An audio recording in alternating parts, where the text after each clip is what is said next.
Hello everyone, this is Monte with Grateful Graze. I'm the farmer and get to do everything on the farm, from moving the cattle, sheep, chickens, to brainstorming ideas on how we're going to make things better and make things work more efficiently. But today I get the honor of being in the kitchen here. Alyssa's asked me to talk a little bit about how to prepare a brisket. So first off, I thought it might be kind of interesting to talk about what a brisket is. The brisket comes from the front of the cow, between the front legs, and in fact, when we look at animals that are ready to be harvested, we look at how full the brisket is. You almost want it to look like a basketball between their front legs, and that represents the brisket area, and it's one of the last cuts to fully develop on an animal. So when it's fully developed, we know that they're ready for harvest. So taking a look at here, this is a whole brisket. It comes from one side, and they'll range in weight anywhere from 8 to 11 pounds. This one here I believe is right around 10. And this is a full brisket that you'll find online in our store. Then you'll also find that we have half briskets, or brisket flats and brisket tips. So basically what that is our meat processor will cut right here down the brisket, and then this is the brisket flat. And a lot of times that's used for pastrami and corned beef and those kind of things. And then the brisket tip is typically always barbecued, because the muscles here go at a predictable angle. Then up here on the tip, they kind of go all different directions. So anyway, then when you divide them up, the flat's going to be about 60% of the weight, and the tip's going to be about 40% of the weight. So that's a little overview on what a brisket is. And now we're going to get ready to prepare it and season it to put it on the grill. One of the keys to cooking brisket is low and slow. I mean slow. A good brisket will take 10 to 11 hours to cook. So it's important to have a low temp oven or low temp grill that has good heat distribution, or my personal favorite, the Traeger, a wood pellet grill. So we're going to put some seasoning on here. I never get too wild with my seasonings. But before we do that, we're going to pat down, see the juice that's on here from coming out of the package. We want to pat that down in order to get all the juice off the surface before we put the seasoning on. So I'm going to grab a towel and we'll do that next.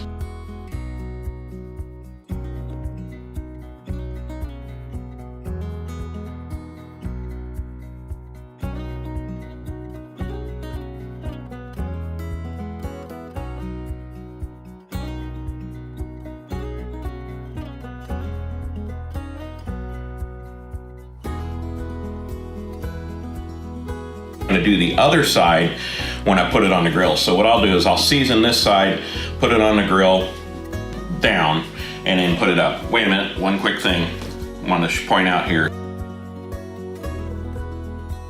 Our fat side down when we're grilling a brisket. On a tri-tip, fat side up. On a brisket, fat side down. So I'm going to go ahead and we'll season this side here while I'm at it.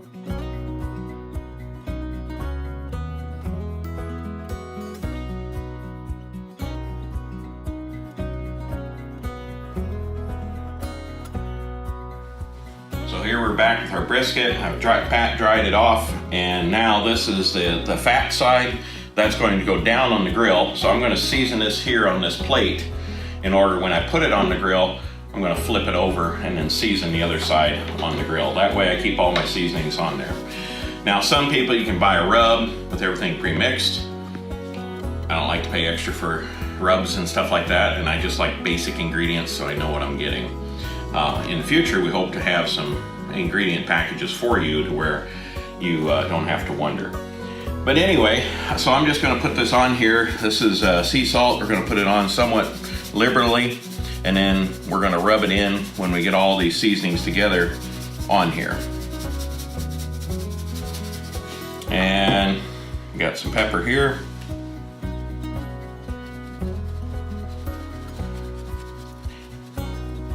This makes for long TV when you got a big cut of meat, right? All right, then we got some garlic powder. I don't know if that counts for an Emerald Bam, but it's garlic powder nonetheless. I do like to use organic garlic powder. Now, there's no such thing as GMO garlic or onion, but there is chemical practices that are important. Then granulated onion, and in fact this happens to be from a friend of mine out in California, Mario DiFrancesco. Thank you for the granulated onion. Okay, now I'm going to put a little more pepper on there because it just looks like the wrong ratio. There's no science to this. And we'll throw on a threckle more salt. Now, I'm going to take and just my hand and rub it in. You want to get it in between those grains of the meat a little bit.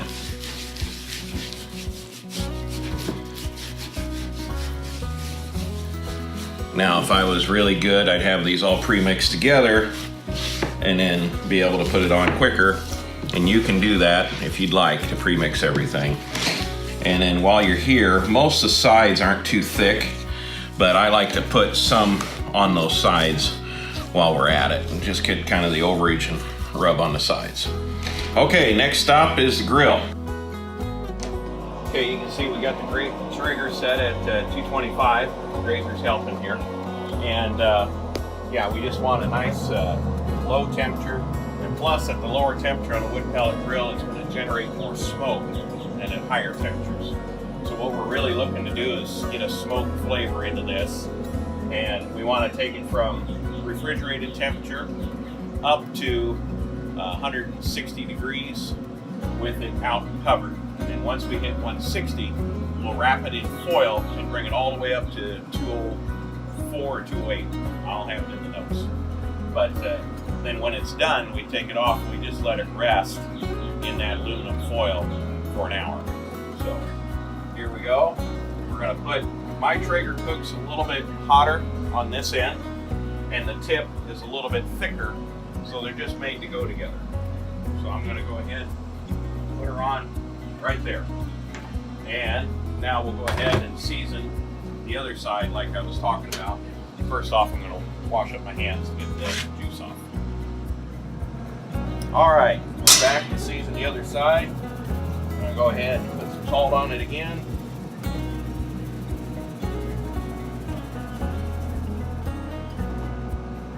And I know it seems like a lot of salt, but remember, we're dealing with a 10-pound brisket here. Overdid the onion a little bit, but we'll spread it out by hand. That's a good thing. It's very forgiving.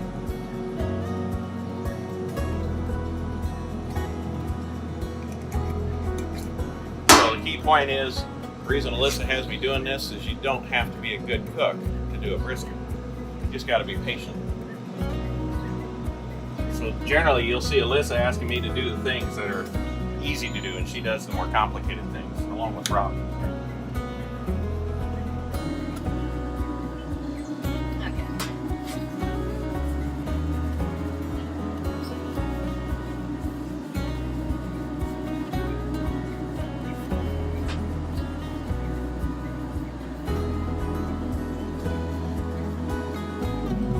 Now I'm sure you all have got maybe your own special trick on how to do a brisket. If you do, please post in the comments what your favorite recipe is. But this one is basically just real simple, straightforward. I stole it from TraegerGrills.com and just put some seasoning. Now we're going to leave it in here, set it 225. It'll probably be on there for about 6 hours or so until it gets up to 160 internal temperature. Then we'll wrap it in foil, like I said before, and bring it all the way up to 204. And then once it's at 204, we want to rest for an hour, just to bring all those juices in and let it relax. And then what's really important, and we'll go over this in the video when it's done, but we're going to cut across the grain. You always want to cut across the grain with cuts that can be tough. So we cut across the grain, and it'll just be awesome. So anyway, we're gonna let this do its thing, and we'll be back in about 11 hours, or we'll take a shot of wrapping it, and then we'll be back at the end. And I'm just sorry, the only problem is you won't be able to enjoy this. So there you go. That's some steps on how to be a hero making a Grateful Graze grass-fed beef brisket. We hope that you'll consider this anytime you got a large group of people. Father's Day, special events, this is just an awesome way to put this on the grill and go have fun with your family and come back and dinner's ready. So we'll talk to you soon. We're going to check our brisket with our little instant read thermometer. See how it's doing. So you put that in there.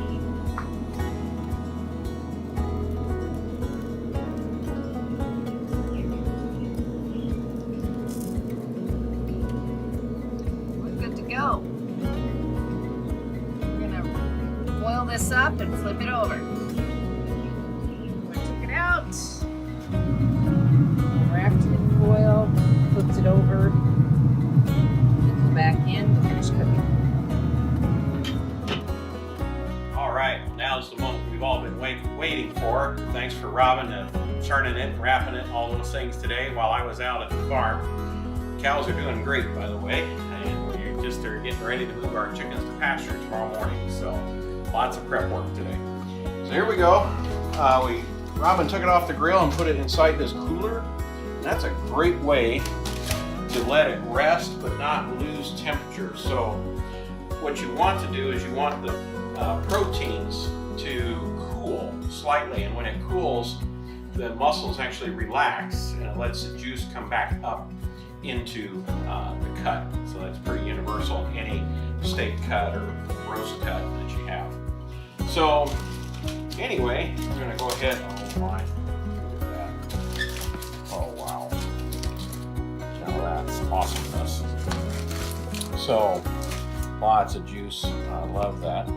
Now, back, if you remember me explaining, this is the flat and that's the tip. I'm gonna turn it over because it's a little bit oh man, it's falling apart. Never mind. I'm gonna go ahead and we're gonna cut the flat off here. Just go pretty much perpendicular. And I like to use, I got an old fishing fillet knife I like to use because it's super thin and super sharp. So it's really fun to work with.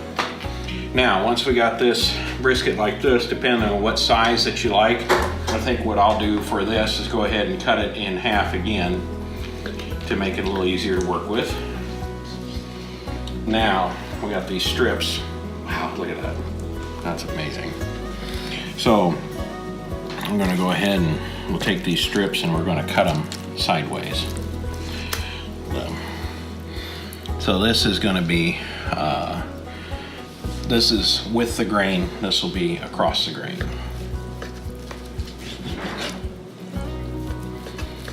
And the good news is if you're part of the cooking crew, you get to taste it. That's pretty awesome. Look at that, just falling apart. No tough briskets here because our cows get to live a great life with very low stress. If anything, they stress us, not the other way around. They're just wonderful to work with and it just looks beautiful. So we can cut that up like that into pieces, just cross the grain. And then we can serve that however we want. Now when it comes to the point, you kind of have to look at the grain and where the grain is at. So what I do is go ahead and turn it this way and you still have the grain to work with and you can slice across and go ahead and do this whole thing. Because my wife and I obviously can't eat all of this in one setting. We'll put this in the fridge and reheat it. It'll be great on salad. It'll be great in a sandwich. We'll reheat it for dinner. We'll be having a brisket coma here for about a week. It's gonna be awesome. But anyway, there you go, Grateful Graze brisket. Raised on our farm in a way that's best for the animal, best for the land, and best for you. So thank you for tuning in, and I hope you get to enjoy this as much as we do. Take care.